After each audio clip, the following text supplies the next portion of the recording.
Yeah. There we go.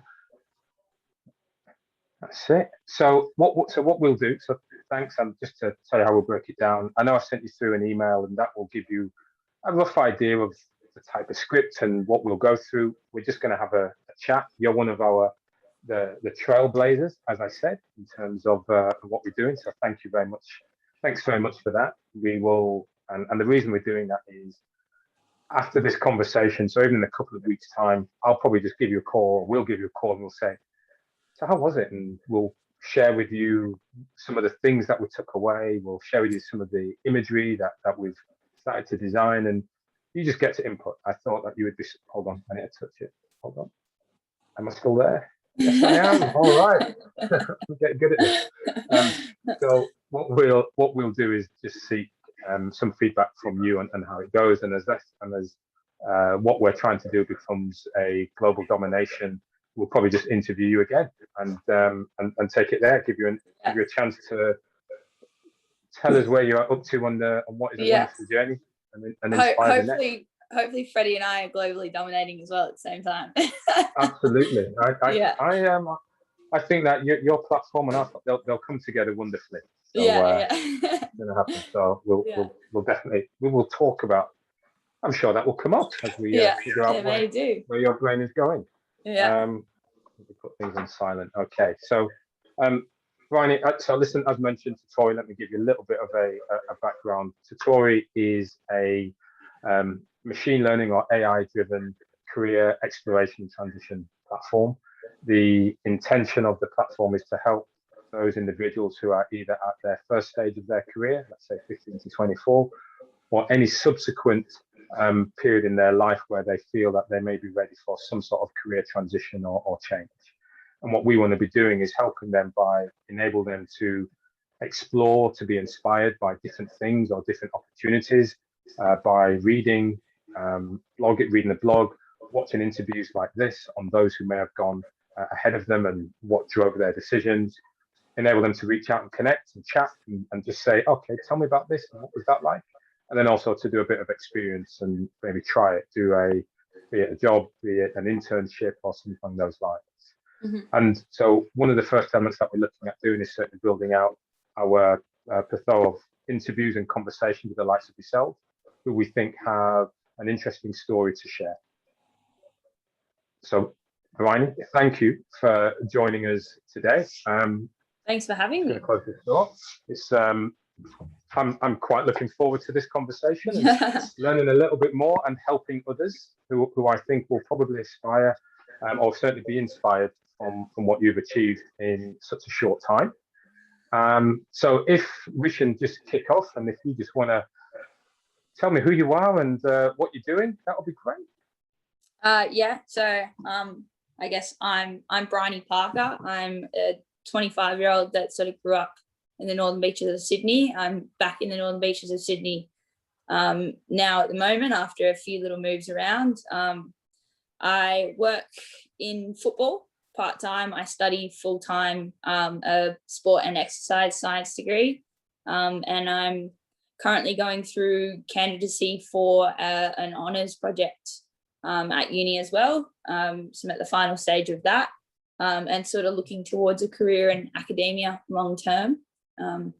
And that's sort of that side of it. And then on the entrepreneurial side of it, my colleague from the football club, Freddie, and myself have launched a startup that delves into sports sponsorship, especially on the small to medium scale of sports sponsorship, small to medium athletes and small to medium businesses, trying to pair them up. So you don't have to be a top tier athlete or a top tier business to get sponsorship. We kind of want to tack on some sponsorship below that to help athletes go from part-time to full-time a bit earlier and help facilitate them kind of honing in on their craft earlier in their career. And that passion came from my time as I'm an ex-professional footballer. So my time as a professional footballer, I found the media realm quite kind of exclusive. Right. Well, I want to come back to that definitely because you've given some great nuggets there that I think will that we'll certainly touch on over the next few minutes.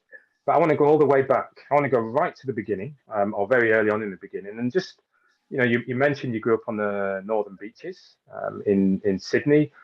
What was life like for you, before the age of 10? What was going on then? Yeah, so just a super active kid. Like, all I really remember before the age of 10 was we had like one rule when you went outside, and it's when the street lights come on, you have to come home straight away. And I remember every single night they'd come on and I'd go, just a minute, just a minute, just a minute. I reckon I'd wait 30 minutes and then I would like absolutely leg it home, like sprint home. I'd only be a street away, and I used to tell my mom every night, they just came on over there. I swear they just came on over there. So, yeah, I was just like an outdoor, like always had some sort of ball, like skateboard, rollerblades, scooter, anything that got me out and about. I would have that at my feet or in my hands. Yeah. Brilliant. And from a schooling perspective around that time, how did you find school? So I was quite lucky in the sense that I think I was able to pursue sport to the extent that I did because I always got school. School was something that sort of came naturally to me. Throughout the years in high school, I figured out sort of the cheat codes of studying pretty quickly. I knew how to be efficient because I had to be efficient by that time. But I never struggled with school. I was always a naturally sort of gifted student, which was like, I guess, half my luck. Because like I said, my parents valued school a lot. So if I struggled, I think they would have pulled back on sport. Because they did value education quite a bit. I think because they sort of didn't get as much out of education as they wish now that they did when they were a kid. So they did place like a lot of emphasis on you can't fall behind in school because of sport, but at the same sense, it's a good balance to have both. But that's your motivating factor of don't slack at school. Yeah, that's really interesting. And how did they help you get that balance? To be honest, they kind of just let me figure it out. Like, I was I still am a bit stubborn, and I'm a fairly independent human, just generally. I like to stand on my own 2 feet and do things kind of my way if I can, which is not helpful when I like going through injuries over the years. Like, I can be quite stubborn with that sort of thing, not receiving help if I think I can do it myself. But I have 2 older brothers. So I was like third child syndrome. It was kind of like, you'll fend for yourself. You can figure it out a bit. So yeah, I got a little bit of autonomy in that sense. Yeah. That's really interesting. And you mentioned, well, actually, when you were sort of at this age in maybe the early teens and you're certainly active, did you have any aspirations about what you wanted to be when you grew up? So the only reason I know that is because I looked at my like year 6 yearbook recently when I was moving, and it said I wanted to be an Olympian. It didn't say what sport. I just wanted to be an Olympian, and I think that at that time that's probably pretty representative. I played every sport under the sun whenever possible, so I wouldn't have known football was my sport at that time. Sort of each year as I got to the next representative level of a sport, I had to cut away one of the other various sports that I played, and it just ended up that football was the first one that picked me up to a high performance pathway that required most of my time, and that's how I ended up in football. Yeah, well, that's good. That is actually quite interesting how football, I guess, became something that you did by almost attrition rather than necessarily that intent. And I mean, when did football then become the key sport or an important part of what you were doing? Yeah, so I started football when I was 4. It was definitely the first sport that I started playing. My mum signed me up in the under 6s when I was like 4, because apparently I was just like super energetic kid, and she just kind of wanted me out of the house a bit. And my brother was playing, so she just got me in with the under 6s team, and then I got picked up when I was 8 to play in a development squad that was for under 11s. And I played there for a number of years. And then I think it was like when it became the main sport would have been at about age 14. When I got pulled into the Project 22 kind of campaign, which was the idea was that the squad that was in P22 would be the Matildas by 2022. So it's essentially what is now the young or future Matildas program. It was what that looked like at that stage. And that required me to be out at Valentine's Sports 4 nights a week. And at that stage, the M2 tunnel was the contraflow system. So 10 cars went that way, 10 cars went that way, 10 cars went that way because they hadn't finished the tunnel. So it used to take us like a long time to get out there. I think it would be like a good 2-hour trip. It was, I would get picked up from school early. I got like special pickup at 2:30. I would drop my last period at high school, get in the car to get out there by 4:15. Yeah. It's quite amazing. So well, talk to us a little bit about high school. So during this period, so from an academic perspective, what was that experience like? Yeah, so I got accepted into Stella Maris, a local school, quite late. My mum sort of didn't know. My brothers went to St Paul's, which is at top of Manly Hill, and my mum didn't realise sort of by the time I got there, because they just walked into their private school, that there was you needed to sign up when you're in kindergarten kind of pre-enrollment phase. So I technically didn't get accepted to the school, and I went to McKellar, a public school down the road, for a week. And then submitted my kind of tests, like for the gifted and talented program at McKellar, submitted those test scores to Stella, and they said, well, we'll take her now. Right. And they took me on a academic scholarship program.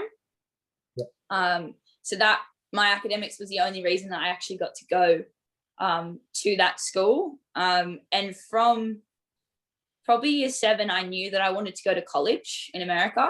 My dad worked often overseas, and he had colleagues in New York that kept on saying, sort of whenever he would bring up sport, like, they would ask about the college system in Australia and say, no, she's got to come over here and play.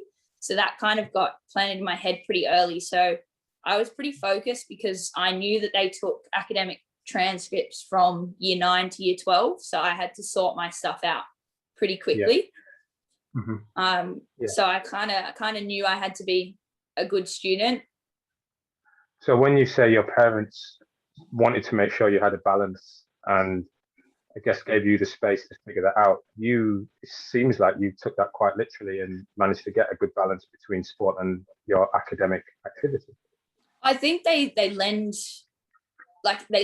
themselves to each other. Like, I think the reason why I was a good student was because I was efficient, because I didn't have 6 hours every afternoon to fluff about and slowly potter through homework. I needed to go to training at a certain time, so I only had an hour, and I needed to eat and get ready and get to training.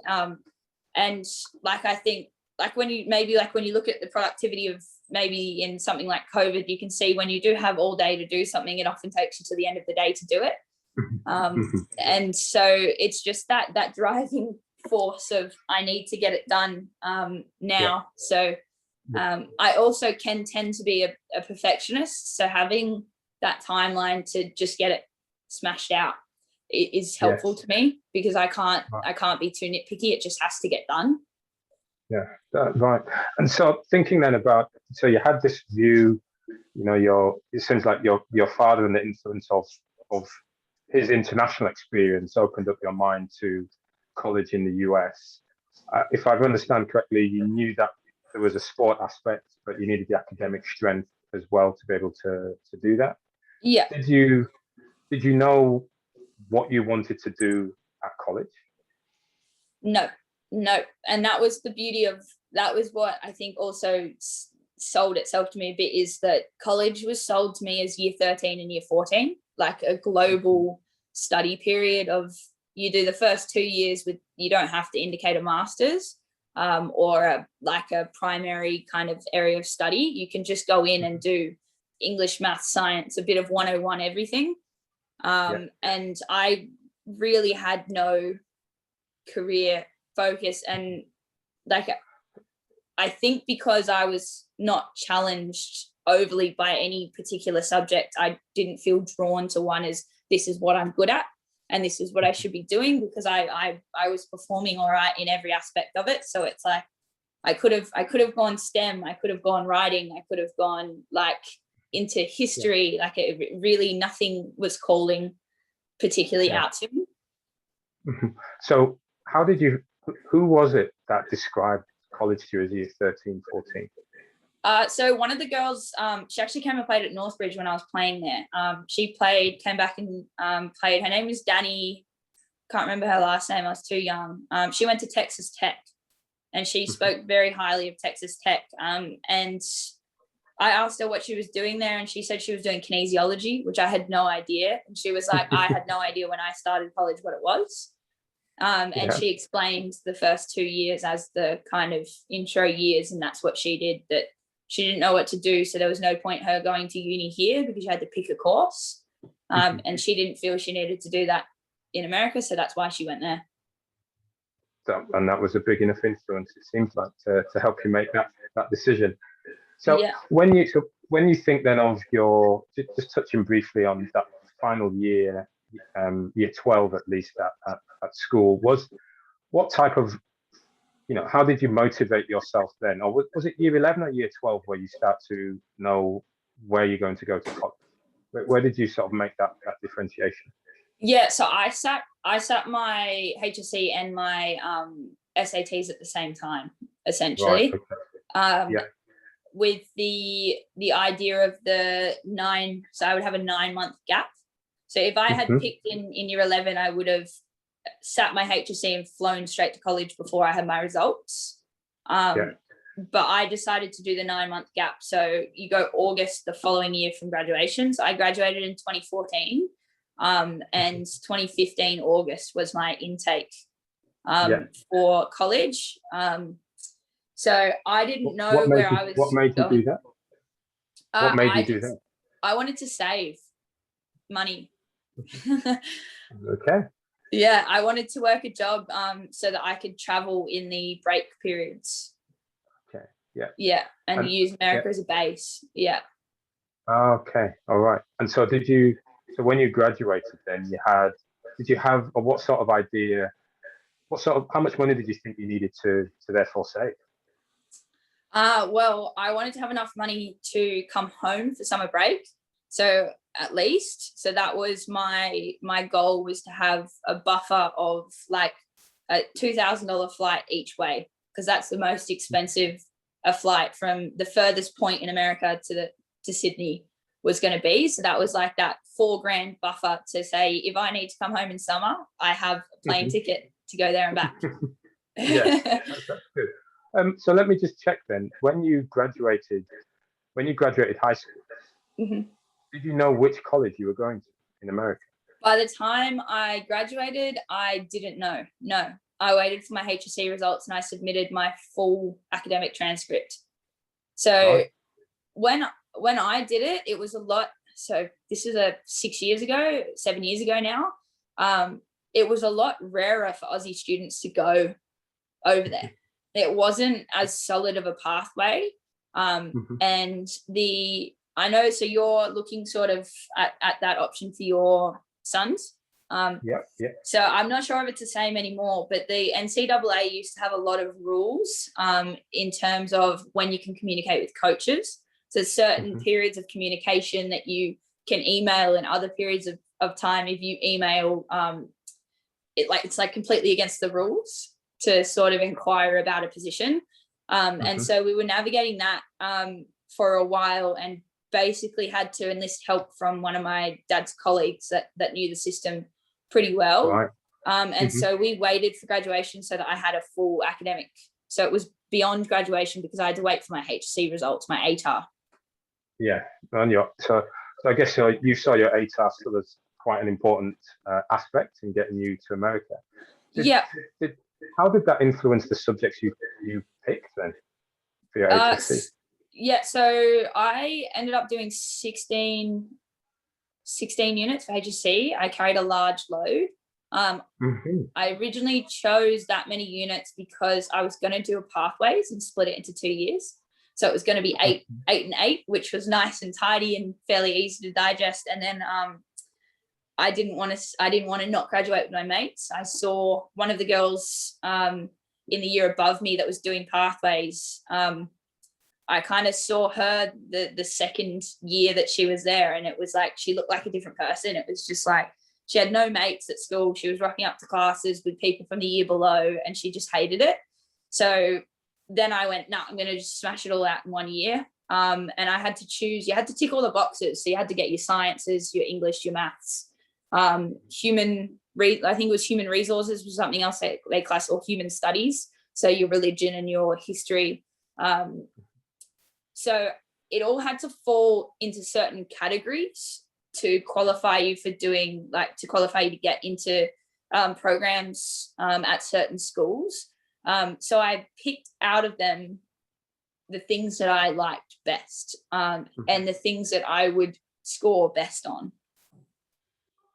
Yeah. Okay. How did you, again, did you do that? Did you figure that out by yourself, or was there a counselor or anyone else? No? No, the counselor at my school thought that the whole college thing was ridiculous. So she wasn't very helpful, because she almost just tried to convince me to look at unis in Sydney every single time I would try and speak to her. I had like some teachers that I went to, like I had an English teacher that I resonated with a lot, spoke to her. She was quite young. She was also a doctor of philosophy, so it was a pretty insightful person. So I kind of spoke to her about the whole thing, but it was just it was a matter of ticking boxes and trying to get the best score in doing so. Yeah. Brilliant. And it sounds like you got the right score. So so I was going to move on, but I'm thinking you graduated your HSCs, knowing you wanted to go to college in the US, not knowing which subject you were going to take, not knowing which side of the country, and a very large country, you were going to study. Did you know what you wanted to do after college? No, I had no idea. So during school, like I said, quite a good student. I got along with people quite well. I was college vice captain, so I was well liked. I was well spoken, sort of, for a person of that age.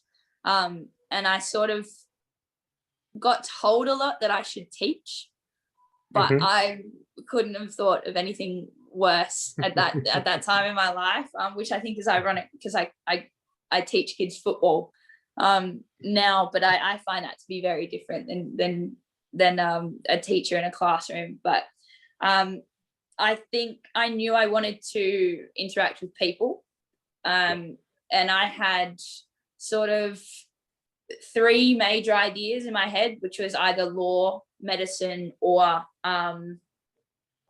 engineering. They were sort of the things I was trying to figure out which of the 3 I would gear towards. Okay. In terms of a career. Yeah, in terms of a career. And hold on, there you go. And so talk to me then about how you got to select your college and the courses you did there.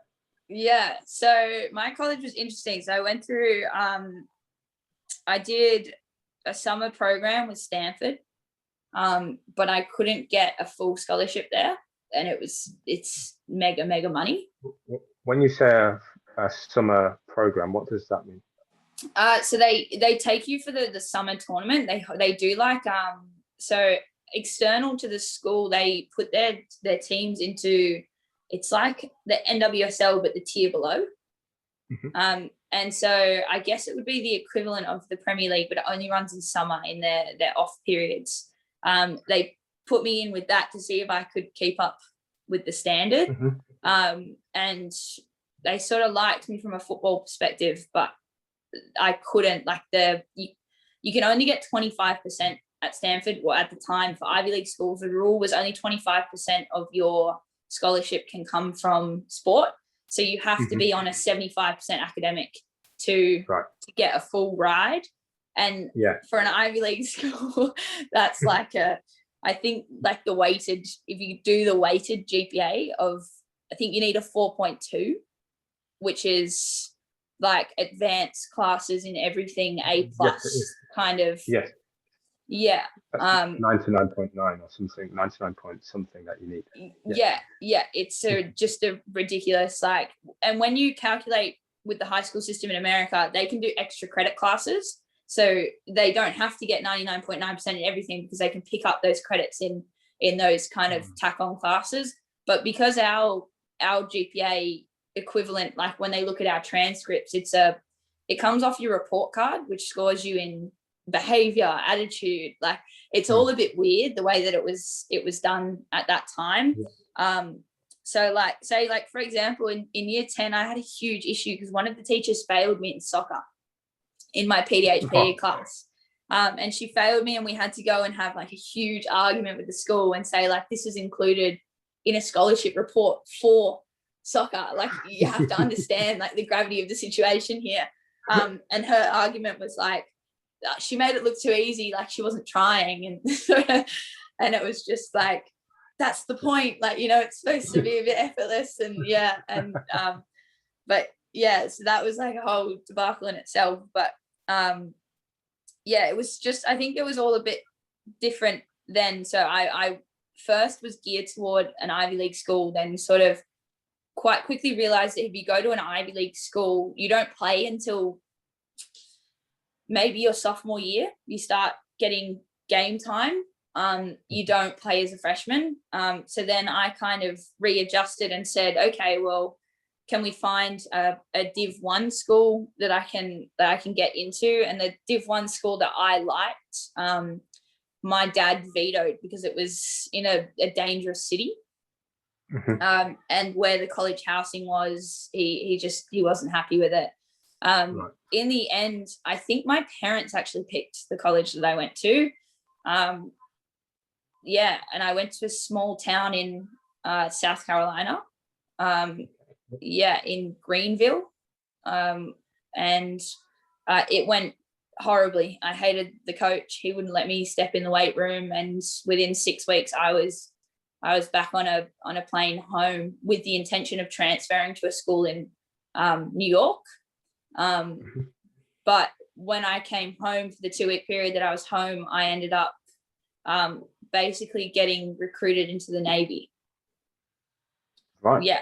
So it was just a little bit of an unexpected turn that I thought, you know what, I can defer this semester and go to college the following semester, and I'll just see what this is like. And I ended up kind of going through that process for a little while. Yeah. And now that's quite a change. You're Big coming change. from uni, you're getting on a plane, you get home, you think you're back for 2 weeks. During this 2 weeks, what happened? I think just like twists of fate. I don't know. I just I sort of played in my friend put me up to play in a social futsal team to help out her boss from work. And her boss from work was the wife of the dive chief. And he had seen my name already. And then he sort of saw me, and then we got chatting, and he decided that I would be, in his opinion, likely the first female to pass the physical aptitude test, which they had previously been pulling CrossFitters into. And he had the opinion that a team sport person would be more likely to sort of be suited to the environment than somebody like an individual athlete like a CrossFitter. And so he kind of took me under his wing and started bringing me to base and letting me explore that a bit. Yeah. And how was it? Yeah, so I really liked it. I went through the process, and then there came all the political hurdles of, unfortunately, it was right around the time where there was a whole lot of the media outroar about one of the female officers got assaulted out at sea. And she didn't have a female superior officer to report to while they were out Yeah. So they brought in a rule that every position had to have a female petty officer, a PO.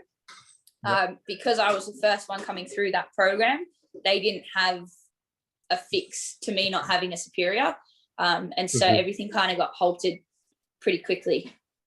Right. So how long, so talk about that, the Navy, how long was that experience at the Navy, the training and getting you through that program?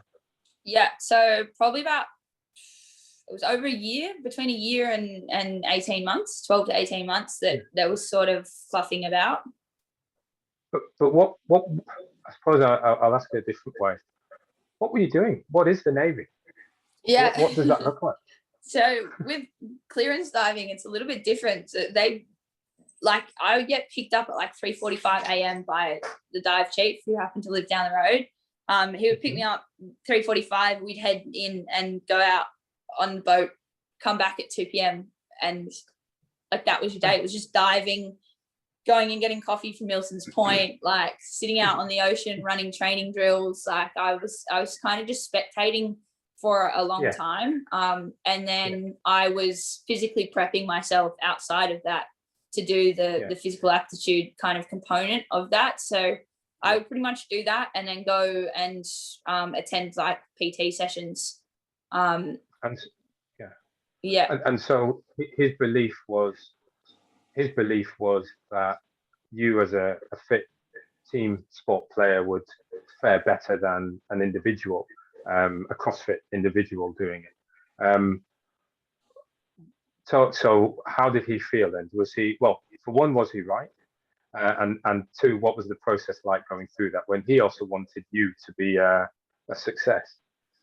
So the thing that ultimately stopped me from actually going through it was I got medical kind of, so I had all the clearance and everything like that. And then I was playing football throughout this time as well. So while I was training for all of this, I was still playing football. And I was training on with like W League sides, trying to get into that realm of it. So kind of was the physical fitness side wasn't a hindrance to football. It was kind of like at worst case scenario, I'm doing this to help better myself in football if nothing comes of the Navy, was kind of my outlook on it. Because I was always quite a small kid. As you mentioned, my height before. But I was quite a scrawny kid until I sort of started training in the gym at that point in my life, about 19. And so was kind of just soaking up the physical changes. And then I injured myself playing football. And I had a big meniscal injury, and meniscus is a red flag for a diver because when you get out, you're in extreme knee flexion and you have your pack. So you have to get your feet up above your hips to get out of the water with your big kind of tanks on. And because it's classified in the kind of special forces realm of things in the military, you actually get health insurance for life. And so for them, that's a big money bag sign because after my 6 years of service, if I want to run Ironmans or whatever I want to do, I can go and get my knee scoped out every 6 months at no charge. If that keeps me happy and comfy, but they have to pay for it. So essentially after all that effort and sort of being a pretty good prospect to do it, it ended up being kind of like ruled out for me.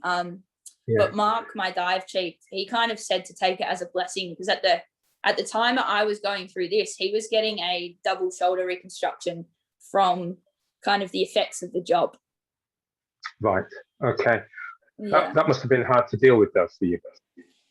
That's what kickstarted me going back to uni, because it was kind of like, if I'm not doing this, what am I going to do every day? And so that was when I sort of had like a very early quarter life crisis of like, I've not done anything. And I sort of had a fair bit of fear about like running into school people, because I had this like idea of like, oh, I was one of the school captains. Everybody looked at me, you know, I was a good student at school. And if they run into me, like I'm not doing much kind of at the moment in that is kind of looked upon favorably. I just kind of play sport and work a small job. Yeah. So what did you do? I went to school at Western Sydney Uni. I went to study architecture. Yeah. So what inspired you to do architecture? I loved science. I loved design and tech. And I was good at maths. And I also found out that no one in New South Wales at that time had both an engineering and architecture degree. And so I decided I was going to do the double. Right. Okay. But then the uni they don't allow you to do a double degree of that nature. They think it's too much. So I was going to do an accelerated architecture degree and then do a master's in engineering was the plan. Okay. And so had you then been looking at a career in architecture? Yeah. So sort of looking into that realm, I think because my sister-in-law was an interior architect. And she sort of was like, I sort of had a few meetings with colleagues of hers. And they sort of said it's like, it's a good mix of creative and logic, which is sort of what I was trying to find. I didn't want to go just purely logical. I didn't want to go purely creative. So that was sort of how I fell there. But like I said, I just never really felt a true calling to anything. At that, especially at that point, I can't really say I feel a true calling, but I feel passionate about sort of the two things that I'm doing at the moment. I don't know if you ever get your kind of flashing lights of you need to do this with your life or not, but I haven't had it yet. I just kind of follow what falls in front of me. If I feel like I'm passionate and it can affect a string of people in a positive way, then I'll probably endeavor in that direction. Well, that's great. So what it sounds like is you started with the accelerated architecture. How far did you get? I got really close to graduating, and then I got my pro contract at Sydney, and I couldn't attend classes and training. So I picked training because I figured you can go to uni no matter what age you are, and you can't be a pro footballer at any age. So I took the contract. So let's pause a little bit on the architecture and that side of things, and let's delve a bit more into the football. So the football is, I guess, what you at 14 had to make a decision to own, to make that primary sport. It got you on the plane to America. Yeah. And quickly home. Yeah, it got you home, but football also put you in a position where you then met the dive master as well by helping out a friend of a friend. So football's played this role. But it also curtailed the opportunity of yourself a full career in the Navy, but you continue to train hard.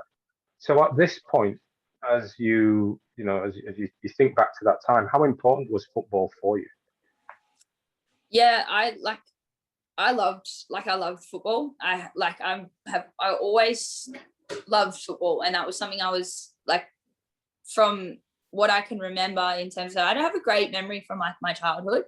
I pretty much only remember high school forward, and at that point it was just, I just wanted to play football all the time. I would play for school, I would play for rep, I would play for whoever. I was agitated that I couldn't play for the social comps. Some of my mates would play on nights that I wasn't training, they would play in social comps, and for insurance reasons I wasn't allowed to do that. And that would frustrate me, that it's I had a night off football. And all throughout those years, I was playing at Northbridge. I played for the 16s, reserve grade and first grade for 3 seasons. So I got 3 games every weekend and was stoked with that. Because I got picked up quite young in the under 16s. And so I was really, really happy I got to do that. And then when I turned 17, because it wasn't under 17s at the time, it was 16s, I only got 2 games. And then the coach said to me, I only want you to play first grade. I want you to focus. And I kind of cracked it a bit. I was like, what, you only want me to play 1 game? 90 minutes of football? I've gone from playing like I just like 200 plus minutes, and you want me to play one game, but he actually had like he had my my best interests at heart, in the fact that he wanted me to step up on a first grade pitch and perform at a fresh and best level.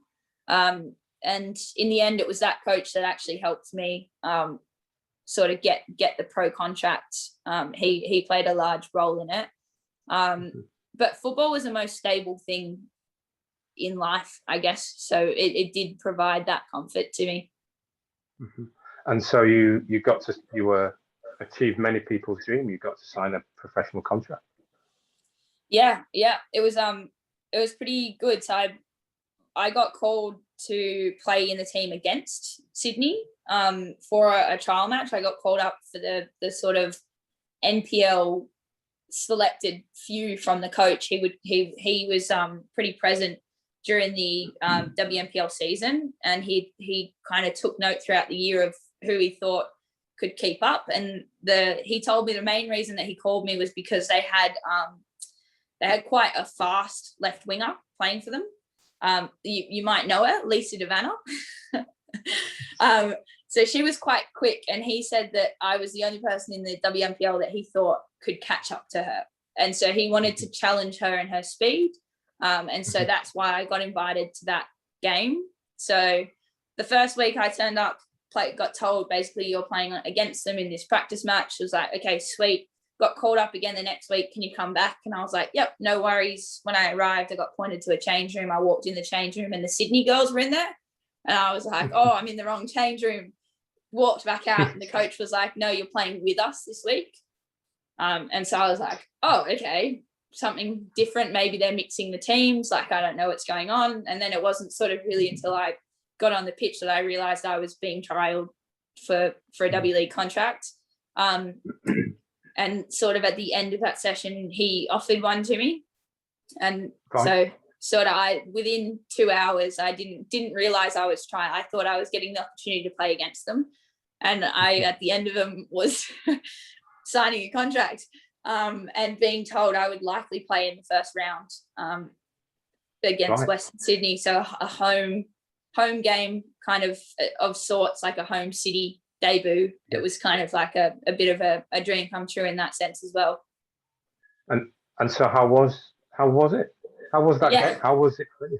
Yeah, it was pretty good. I had like a few like football mates come out and watch, and I got on for a good, they got like 28 minutes plus stoppage time. So for a debut, you can usually get thrown on for the last 2 minutes for a debut. So I was pretty happy with that. I merely escaped a yellow card, very, very close.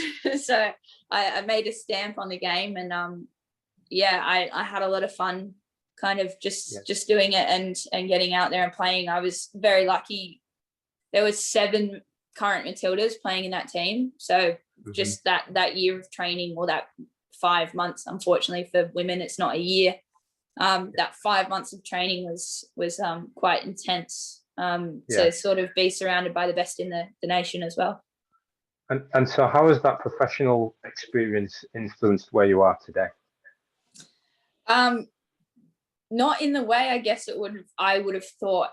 It was frustrating to be so we won the championship that year.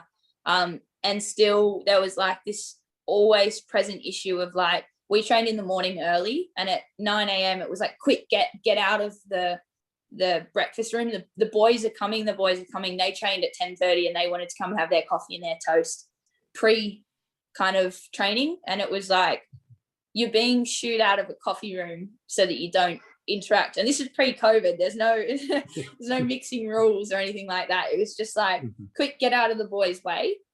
And like Sydney take care of their women more so than most clubs, apart from obviously Canberra, which is a standalone, which I had the privilege the following year to go and play and train with them. And so it was kind of a bit frustrating that it was so underdeveloped still. Yeah, especially when it's like you've got 7 world-class players in this room. What must they think? Like we're in university locker rooms and we're playing at Macquarie like fields. Yeah, half the mornings we played in like a sludge at the bottom of a hill because like the boys got the other field. Oh, did you play? Yeah. Did you guys play in the bowl in the bowl? AFL one? Yeah, that was. Yeah. And it was just like, it was just shocking. Some mornings it was really shocking. It still is. It still is. Yeah. And there with the Premier Academy League every now and again. Yeah. Oh, that's it. But it does sound like it was. I think the frustration in terms of where football was is, I'll say was for women. I think it's made. Oh, I shouldn't be telling you what I think. I should be asking you. Well, where do you think women's football is today? I think it's gone backwards. Yeah, I don't know. I think it's gone backwards in terms of the financial support and resources that are put into it. I think it's unfortunately rolled back a bit, and also the loss of all the top class players because there's just, they won't negotiate on a salary cap that shouldn't exist because no one's getting paid enough for there to be a salary cap in the female side of it. Why cap it? If they want to pay us more, let them pay us more. Yes, very true. So when when you think about sort of what came next, professional football career for you, as full time as possible, across the year for that season. When you think about the impact it has on what you're doing now in your day to day, well, I should say, how has that helped you get to where you are? How did that help you then pick what full-time education you're now towards the end of achieving? Yes, I always had a pretty keen interest. When I sort of was first looking at going back to uni, I looked at sports science a fair few times before eventually deciding on architecture. But the reason I didn't kind of go for it at that stage was because it was quite a flooded industry and everybody was saying all these graduates, no jobs, you'd be silly to enroll in it. And I am quite a practical minded person in that sense. I wouldn't want to graduate and not have a job open anywhere. And so that kind of scared me a bit. And it also wasn't, as silly as it sounds, it wasn't prestigious enough of a course for me at that stage. I was too kind of caught up in doing something kind of that used my ATAR. I got this ATAR, I may as well use it. I was very caught up on that sort of idea. Once I got a pro contract, I kind of thought, well, you know what, if I interview against a regular exercise and sports science graduate and I have this in my background and I've been the pro athlete, I think I'll get the job. So I'm going to go and do that because I still feel that I want to go do that. So I'm just going to go and try it and see if I do enjoy it. And I was right. I do enjoy it. I went back to it for a reason, I guess. Sport, I love sport, and I think it affects everyone in the most positive way. I don't think I've ever met anyone that's like, I hate sport. There are particular sports that people hate, there are particular sports that people love, but there's something, health and fitness and movement, that everybody likes to do at the end of the day. And so what course have you done, or are you about to complete, I believe? So I'm a few months, I think 2 months away from completing my Bachelor of Sport and Exercise Science at UTS. Really great establishment. I almost went to Sydney Uni because it's #1 in the world for health, exercise. All those kind of faculties are the top tier there. But they're very research based, and their tech is not as up to date as UTS, which is ultimately what led me to go to UTS. And then sort of this week I've been interviewing with some of my teachers to continue my education beyond this year. So I am an honours candidate at the moment for a project with one of my tutors that's sort of got already ethics and funding approved, which is quite exciting because it means it could kickstart pretty quickly as soon as they make the choice. Yeah. That's brilliant. You've got a really interesting intersection of what might come next. That's fascinating. So, you know, I touch on a little bit then outside of studying. You've had these contracts. You've been around lots of I guess individuals who aspire to great things. You yourself have been that full-time professional athlete. When you look at sort of the projects or the things that you work on outside of university, you know, what sort of things are you doing outside of uni and why? Yeah. So outside of uni, I fell into, so during architecture, I fell into personal training because I wanted to, I've always kind of liked to work at the same time and to keep multiple things going as well. So I fell into personal training, which again led into the sports science realm of things, and sort of coupled that with coaching. So I always kind of coached. I picked up coaching when I was 16 just because the club offered it to me. So I kind of personal training in the morning with adults, coaching in the arvo with kids, and the uni falls in the middle of that. And so I kind of started to delve more into the coaching in the afternoon and cut the mornings out because I was finding the early mornings. My boss wouldn't let me give away my Monday morning shift. And after a Sunday night game, getting up at 4 a.m. on a Monday morning was the most horrible thing. And I hated just being a zombie and being so physically sore because I didn't get that good sleep that I needed after game day. So I ended up, that was a non-negotiable. So I left that job and focused more on coaching. And kind of just, I think I did for a couple of years, I did sort of freelance coaching. So I did one-on-one sort of here and there. And then I would just get sort of contracted to single teams within different clubs through word of mouth purely. And then Freddie bumped into me. Well, he made sure to bump into me because he'd heard about me, I think, from a few parents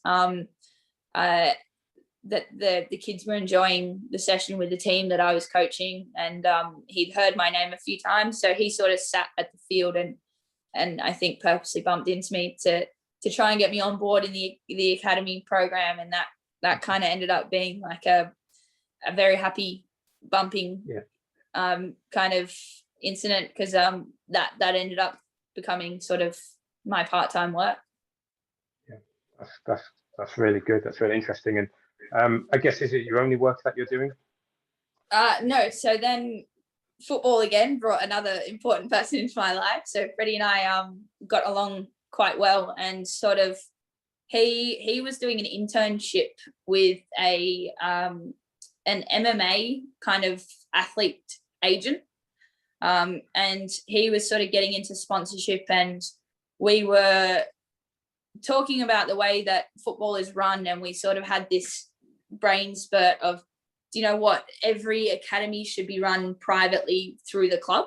So you should have external coaches and an external company that comes in and runs academies for clubs. And so that was our original idea. It was going to be called Football X, and it was going to be Football X, whatever club they were working with, and we could take over the country with Football X Northbridge, Football X Forestville, like Football X Queen's Park. And essentially you're the premier academy program. It's a one-stop shop. All you have to do is call them. They turn up with the gear, the coaches, everything. Was the original idea. And then we realized how it wasn't very scalable if we were as picky about how we would like it to be coached, and we want to be everywhere, which we are a bit like that. We like to always be on field and to see that everything is being done sort of to the T. And it wouldn't be very scalable if we wanted to be at every venue. So that's when we started sort of talking about, well, what else is wrong in the sports landscape? what needs to be better. And I think one day I was moaning and groaning about, if I think I was like quite an unfit male player.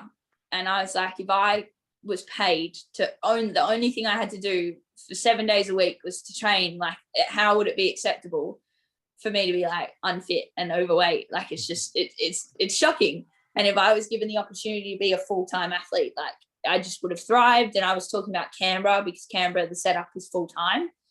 And so we were talking about that. And then he was talking about how he had sort of got his foot in the door to do a deal that was a $2,000 deal for an athlete. And then his boss at the company said, it's not worth our time. It's not enough money. And he was like, but $2,000 to this athlete is a lot. Like, that's a month in rent, like, it's valuable to the athlete. And that's when we kind of clicked and we're like, there's something missed here.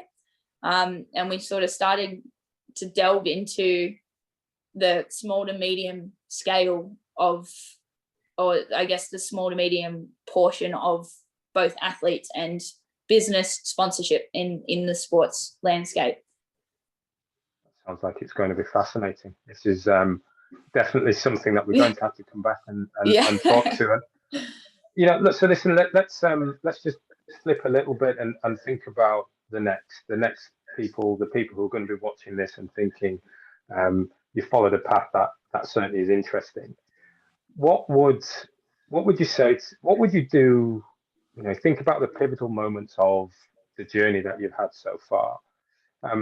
What would perhaps be one of the most pivotal moments for you? So probably one of the most pivotal moments would be when I did get that knee injury. It was a big injury at the time. So pre-operatively, they thought it was career ending. So the idea pre-op was that I was going to come out, I was going to have drilled. So it was a meniscal root repair was what they were going in for, which is essentially my meniscus has folded over on itself. So instead of being on both sides of the head of the bone, it was all on one side. So I played out the season for 6 or so months with the idea of it can't get worse. And when I have the operation, that's it, I'm done. I was meant to be in a wheelchair for 6 months, and it was going to be a big kerfuffle. And they sort of went in and realized that I had a bit of a funky knee. So I had a congenital disorder in my knee, and I don't have the lining around the outside of my meniscus like most people do. And that's why it was able to flip, and it was why it was able to be just kind of lassoed back and left. It didn't need to be screwed in. So a surgery that I was meant to be kind of in a cast for the 6 months and in a wheelchair, I walked out of. But I couldn't play or anything. I couldn't do any sort of training. I only had my 3 exercises that I could do for the next 6 weeks. So I had no football. I had lost this opportunity with the Navy, and I was feeling pretty down on myself. And I realized how much of my identity I attached to being a high performing person. And that's why I guess I started to look for what's after this, because I sort of didn't want to be a statistic, in the sense that I didn't want to retire from sport and end up depressed and horrible and bitter at the world, because there are a lot of kind of athletes that do go into that side of it. I think one favorable aspect that we have in being female sports persons is that we do need to simultaneously have plan B. So because we are part-time athletes, we have part-time something else. So we are less so in that statistic than the male counterparts. But that was quite pivotal. I had a kind of a big kind of light bulb of, you need to kind of find where passion is outside of football, because you can't do this forever. Or maybe you can, but you need to figure out a professional way to do that. And so that it could also be why I sort of started to delve into coaching a bit more. That's brilliant. That's great to hear. So when you think about the I suppose perhaps more on the course that you're going to at the moment, if you were looking back at 15-year-old you or another 15-year-old young lady out there, what advice would you give? I think don't rush or don't think that there's a timeline, because I so often did get caught up. And even when I was going back to sports science, I remember having like a bit of a crisis about the fact, like, when I graduate, I'm going to be 25. And I was just like filthy with myself that I hadn't picked sports science straight out of school. But now going through it, I realized sort of the value in being an older student. I 100% have taken, I sometimes look at the 20-year-old students and think, you're getting half of this, like you're only absorbing half of this, and it's just, or you're just here to get a piece of paper. Whereas like I find I'm there for the environment, and I quite enjoy being there more so than just I need to get this done in order to graduate. So I think that there is value in taking your time. That's wonderful. That's absolutely wonderful. So listen, last question from me this evening. What's next? Yeah. What's next? I have to figure out the next path for me academically. So whether it's honours or going sort of masters is the big kind of fork in the road at the moment for me on that side of things. And then obviously my side hustle of the business is starting to kind of grow and be born a bit more. And so the funding route of that is going to be fun, and sort of figuring out how quickly we go to do that, or if we kind of hustle it out by ourselves and self-fund for a little bit longer. So that's the fork in the road there. And then I'm not quite done with being a sports person. So I play AFL semi-professionally at the moment, and I sort of have aspirations to get into the AFLW with that. So that keeps me fit and healthy with a goal in mind as well. Yeah. Brilliant. Absolutely brilliant. Bryany, Yeah. thank you very much for sharing your journey so far with us. I think there's a lot more to come, and I look forward to bringing you on for another career chat in due course. But thanks already for tonight. Thank you very much for having me. Yeah, that was great. Thanks so much, Bryany. Yeah. So listen, Melvin, and there we go, Alvin, come back in. Alvin, I'll just turn to you first. Were there any other questions that you wanted to delve in on? There's one. I'm just curious. Like, I don't know. You're just 25. You've been through so much stuff. Yeah. And I can't remember. Yeah. I feel like, oh my gosh, I think she's been through most of life that we have. Exactly. I guess that's what, like I said to Ryan, I always do multiple things at once. I've never been able to just do one thing. I think it's because like I always had school and sport and a job or whatever. It kind of forces me to be more productive in each zone if I have a lot going on. Otherwise, I do tend to fall into like perfectionist tendencies, and I get a whole lot less done. Right. So I suppose the question is like, you think you'll be going at this rate, like a lot Forever. of going on? Forever? Yeah. Okay. I hope I can figure out. I think a lot of it was because I didn't know what I was doing. So I'm hoping that I don't see myself slowing down that much, because I will get bored if I do slow down. But I hope it gets sort of, the energy gets channeled a little bit more centrally, rather than being as multifaceted as it has been for the last sort of 5 years. Yeah, because you mentioned before, like you said, you don't early on, you don't know what you want to do. Yeah.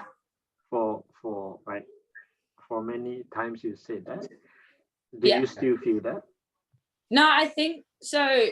I know in the long run I want to work in academia. So it was probably a year into my course though that I figured out that's what I wanted to do with sports science, because sports science is a degree that everyone calls it like a bit of a joke of a degree because it's so open. There's not really any particular thing that you're graduating to do. You're just a sports scientist. What does a sports scientist do? Most people don't know.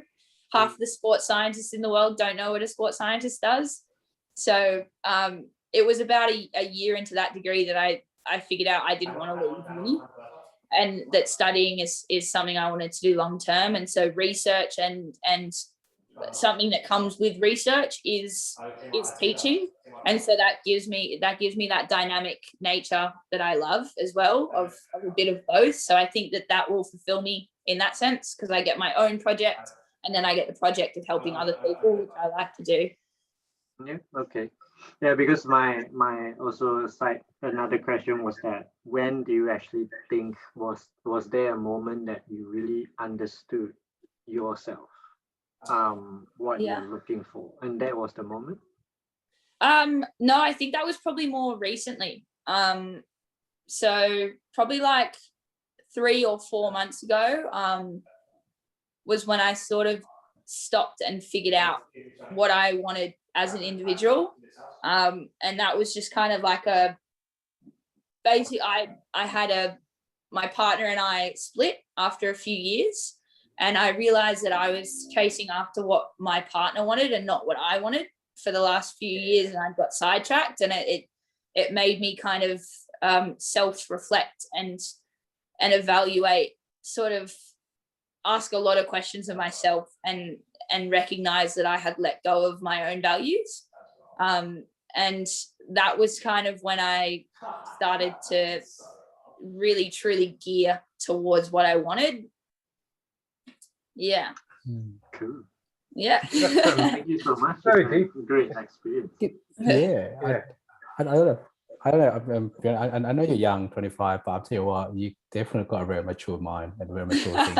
I just can't, I mean, I mean, for me, I noticed that, in the top sports, because I know you did play for Sydney FC and stuff like that, and at the highest level, it's a very cutthroat kind of sports way. I mean, do you believe that going through, always try to be the top of the top, and then push yourself really hard, and just to get into that, and I'm pretty sure through the whole career you went through, there's a lot of rejection, a lot of, down, a lot of doubt and that kind of thing.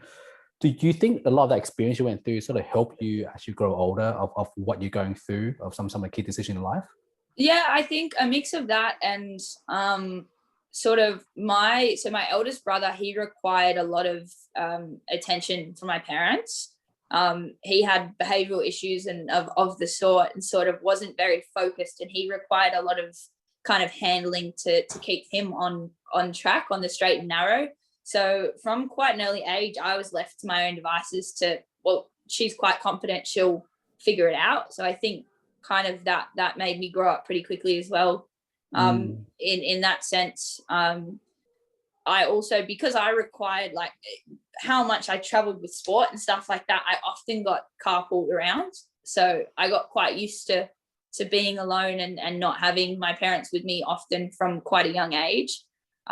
So maybe it was that I often conversed with adults in that sense, because I was being driven around by them, or I was in their house. And with my dad's job, he worked in the music industry, and we went to a lot of events, and I spent most of the time at those events talking with adults. So my time, I was either at training in a high performance environment, or I was with adults in professional environments where you can't be a kid. You need to behave. Yeah. It's just fascinating, because I mean, for me, like I had my son who's 20, and he's actually at UTS as well, and looking to what you're going through, where you push yourself in your HSC, trying your hardest, working, have enough money, and try to go to university, or go to college overseas, Stanford, stuff like that. And I look at my son, I'm like, didn't really apply that one, did it? He's there right now. He's in the play. Is he playing Call of Duty? Is he playing Call of Duty? He is. But let you know, apparently he actually a friend of yours. He actually know a friend, one of your friend apparently that you do play with. Actually, his best friend. So that's no why. Way. Who does he know? Amy. No way. Yeah. They went to school together. So he apparently Amy's at Stanford now. She's a good one. You should You should talk to Amy. She's very driven. She's an extremely driven individual. Yeah, no, so I told Josh we interview you tonight, and he said, "Oh, I think I've seen her play because I think he went and watched a couple of games at CNFC and another game." Yeah, and that's why. So yeah, that's how he feel about it. He said, "So there you go. That's my son. He said I'm texting her right now." Yeah, you should see up an interview with her. She's hers. I mean, I think her path is a little bit more linear. I think she picked and went straight to it, but I'm a little bit more scattered than her. But I think your experience is so unique. What you went through and up and down the town and the career change you went through is fascinating. You know. And that's I think a lot of people actually seem to a lot of question of what you have been through, and I think a bit more real. I think. Yeah, that's cool. Thank you. Yeah.